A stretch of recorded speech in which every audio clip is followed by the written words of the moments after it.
Nicolas Sarkozy a annoncé en grande pompe en janvier dernier la construction de 600 éoliennes en mer. L'objectif est de constituer, je le cite, une filière nationale performante et se projeter à l'export. Mais c'est très largement insuffisant pour faire de la France une base industrielle forte pour l'éolien. C'est aussi particulièrement coûteux pour le contribuable. Regardons dans le détail. Les 600 éoliennes auront une capacité de production de 3000 MW. Ce n'est pas rien, c'est l'équivalent de 2 réacteurs nucléaires.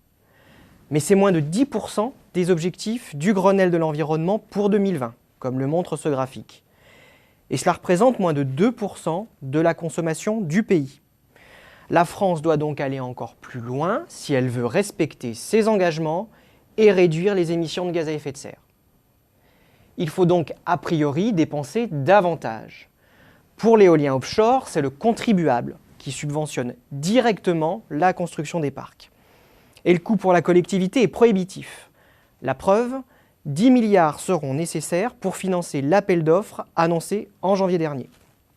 Je vous laisse imaginer la facture totale pour atteindre les objectifs 2020 du Grenelle. Pour les parcs éoliens situés à terre, c'est normalement le consommateur qui finance leur développement. EDF rachète pendant une période de 15 ans, à un prix convenu d'avance, l'électricité produite par les fermes éoliennes. EDF finance cela par une taxe prélevée dans chaque facture d'électricité. Cette contribution doit en théorie couvrir intégralement les frais engagés pour le rachat d'électricité d'origine renouvelable. Mais pour le moment, les montants récoltés par EDF ne suffisent pas pour payer toute la production électrique d'origine renouvelable.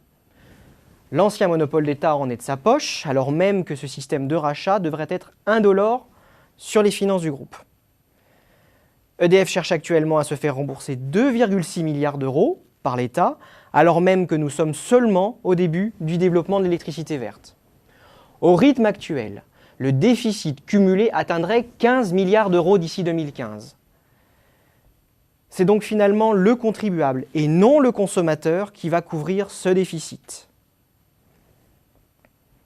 Certains diront que ces milliards d'euros drainent des emplois, certes, mais pas là où on les attend, en tout cas pas dans l'industrie manufacturière. Quels sont alors les secteurs qui recrutent dans la filière éolienne?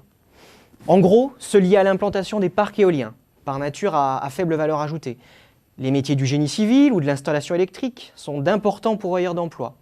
Des gisements d'emplois vont également apparaître dans tous les secteurs concernés par la construction d'infrastructures en mer. Et l'industrie manufacturière? Il y a bien les fabricants de composants pour l'automobile ou l'aéronautique qui tentent de se mobiliser pour fournir des pales ou des roulements. Et c'est tout. Autrement dit, les entreprises françaises sont absentes des secteurs industriels, c'est-à-dire ceux à forte valeur ajoutée. Ces métiers restent l'apanage des grands fabricants d'Europe du Nord et d'Amérique du Nord qui sont en pointe dans ce domaine. Et c'est là le drame français. Les milliards d'euros dépensés par la France dans l'éolien servent finalement à alimenter des usines implantées à l'extérieur des frontières. Les turbines coûtent en effet très cher, elles absorbent les 3/4 du coût total d'un parc éolien. C'est finalement un peu le même travers qu'avec la prime à la case dans l'industrie automobile. En voulant dynamiser l'activité domestique, on favorise les entreprises industrielles situées à l'étranger. Regardez, c'est l'Allemagne notre premier fournisseur. Près de 60% du parc est équipé de turbines fabriquées outre-Rhin. Les groupes Enercon, Repower, Nordex ont fait de l'Allemagne leur base d'exportation. Nos autres fournisseurs sont danois ou espagnols. Il y a bien le français Vernier qui fabrique des éoliennes dans l'Hexagone, mais elles sont destinées aux régions tropicales. Quant à Alstom et Areva, ils sont propriétaires de fabricants d'éoliennes, mais leur outil de production est situé en dehors de l'Hexagone. Au final, les fabricants français ne totalisent que 5% des parts de marché sur leur propre territoire. Pour créer des emplois à forte valeur ajoutée dans la filière et se projeter à l'export, il faut donc aller encore plus loin que 600 éoliennes. Nous pourrions par exemple nous inspirer de ce qu'a fait la Chine. En moins de 5 ans, 2 fabricants chinois, Sinovel et Goldwyn, se sont hissés dans le top 10 des fabricants mondiaux. Ils talonnent aujourd'hui le leader mondial, le danois Vestas, ainsi que les groupes allemands et américains. Comment ont-ils fait? Avec une dose de protectionnisme. Les pouvoirs publics chinois privilégient en effet leurs entreprises nationales lors des grands appels d'offres qui ont lieu dans le pays. Aujourd'hui, ces acteurs comptent bien s'émanciper et conquérir les autres marchés mondiaux.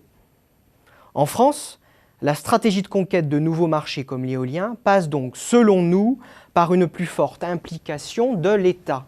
Une implication qui n'a d'ailleurs pas forcément financière. Nous l'avons vu, les milliards d'euros investis ne servent qu'à accroître notre déficit commercial dans le domaine de l'éolien. La solution est plutôt politique. Pour être très clair, il faut que l'État ait une vraie politique industrielle volontariste dans l'éolien, afin d'accroître les emplois à forte valeur ajoutée. C'est la seule solution pour que l'industrie éolienne française devienne réalité.